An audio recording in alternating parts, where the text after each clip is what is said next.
Good afternoon, everyone. We're down here in the East Clayton Park in North Carolina, and this is one of my favorite megaliths here at this park. It does have this carved beak for this bird head on top. You can see the circle for the bird's eye there.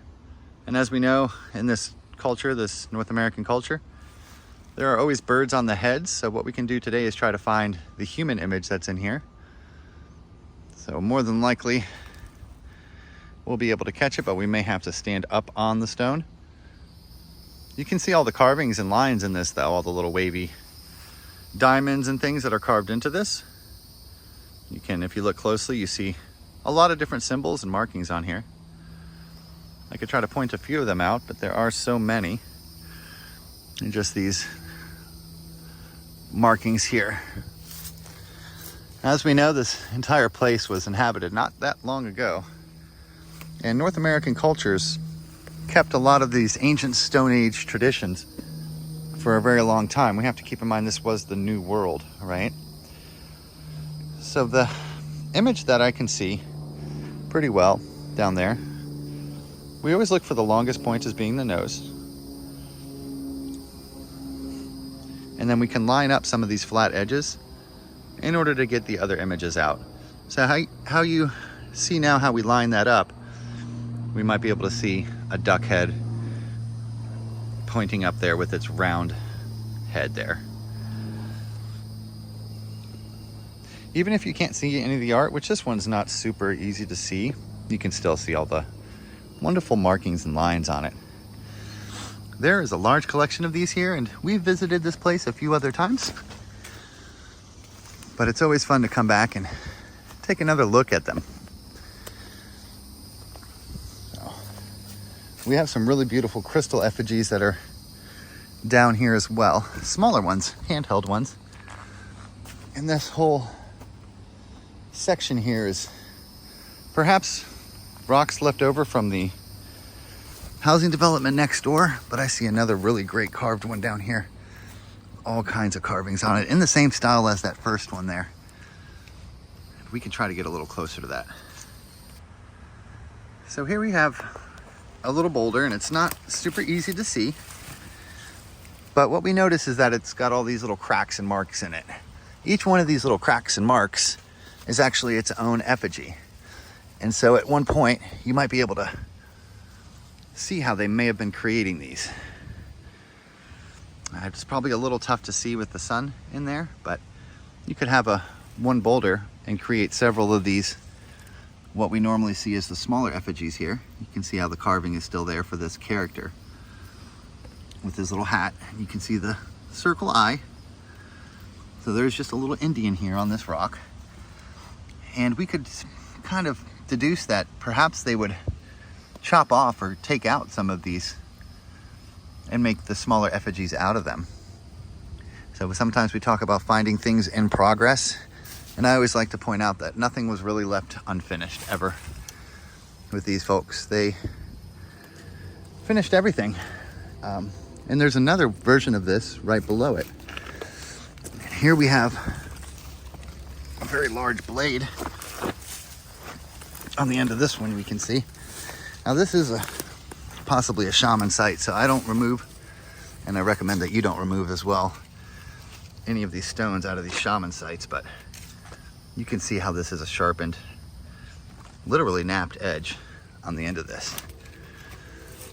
And so the trees have moved these around a little bit. We can perhaps pick this up just to see.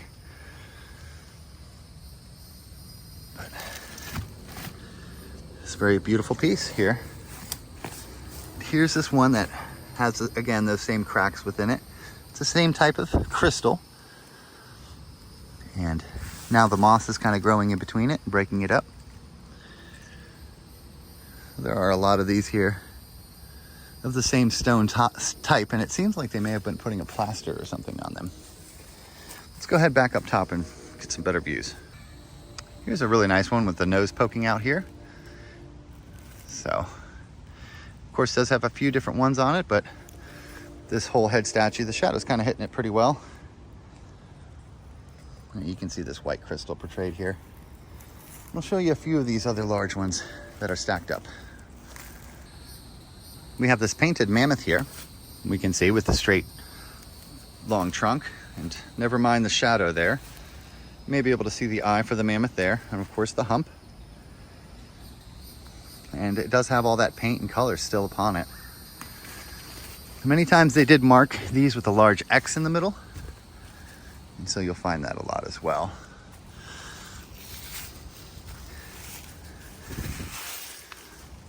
Oftentimes as well, you'll find these cups at this park. So when you start looking at these large stones here at East Clayton, you'll notice that they all have a lot of the same characteristics and shapes. And that's because they were made by the same people. The same group of people moved through here and created these. And in clearing out some of this debris under this S that you guys can see with this funny little marking on the top of it, this tail actually goes all the way down to the bottom there.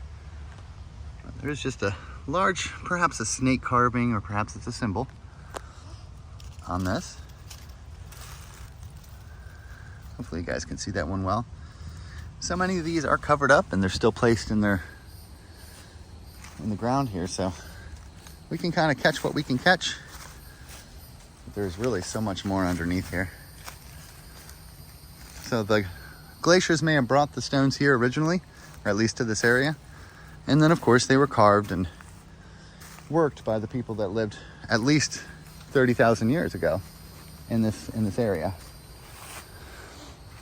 And you know, it's important to think that, hey, yeah, we did find these footprints and the sand at 22,000 years old, but we cannot be that pretentious and that assumptuous to think that we found the very first footprints ever, right?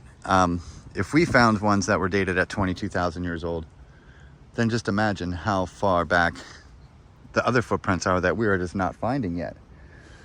The same thing goes for a lot of these ancient sites, folks. We have to keep an open mind and just get off of our high horse a little bit to realize that, yeah, we're finding stuff that's really old, but the really, really, really old stuff could possibly, still be out there.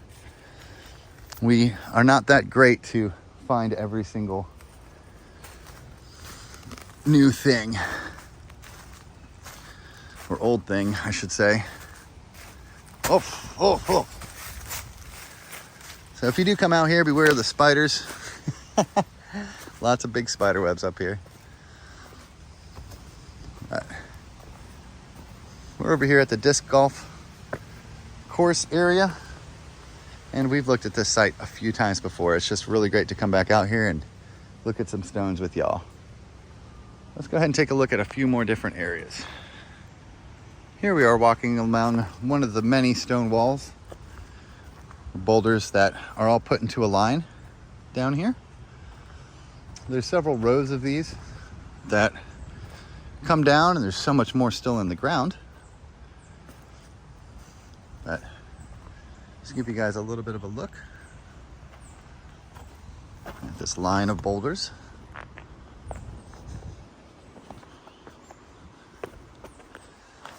Now, we know that there are a lot of birds on this stuff, and for that reason there are also just a lot of eggs too. Some of the stones that we find are just eggs.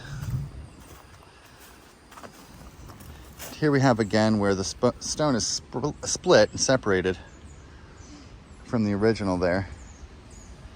A lot of these I do believe are standing upright at times. This is one that's particularly fascinating because you can see how flat it's almost like it was done with a saw and then cut and chipped down here. So we're not sure exactly how they cut these things, but they did, and they made them extremely flat. And there's some large obelisks over here as well.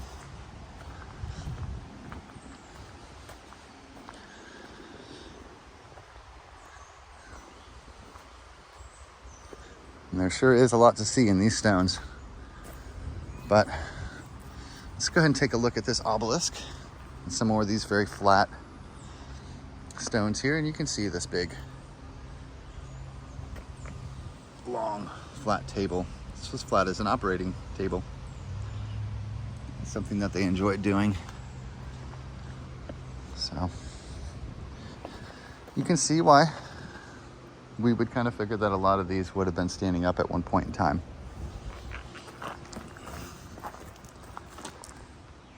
Very interesting. So we really don't have to go to New England or anywhere else in the world to find a lot of these. We can find them right here in our own backyards often.